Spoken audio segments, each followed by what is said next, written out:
সেখানে আমরা আবার প্রধানী হয়ে গেলাম। একটি রাজনৈতিক দল, শাসক শ্রেণী তারা দেশের প্রভু হয়ে গেল এবং তারা কিভাবে রাষ্ট্র পরিচালনা করলো। গণতন্ত্রকে নির্বাচনে পাঠিয়ে ৭৫ সালে একটি একদলীয় রাষ্ট্র গঠন করা হলো, সকল রাজনৈতিক দলকে নিষিদ্ধ করে দিয়ে। এই হলো তাদের পারফরমেন্স।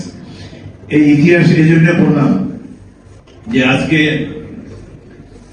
জুলাই আগস্ট মাসে গণ অভ্যুত্থান বলেন, বিপ্লব বলেন, আমরা বিপ্লবী বলতে চাই, শুনতে ভালো লাগে। যদিও বিপ্লবে উৎপাদন সম্পর্কের পরিবর্তন হওয়া উচিত, প্রজা রাজা হবে, রাজা প্রজা হবে, এই ধরনের সিস্টেম হলে, এই ধরনের পরিবর্তন যখন হয় উৎপাদন সম্পর্কে, সেটাকে বিপ্লব বলে। কিন্তু যাই হোক, তবুও একটা জনগণের অভ্যুত্থান সেখানে হয়েছে।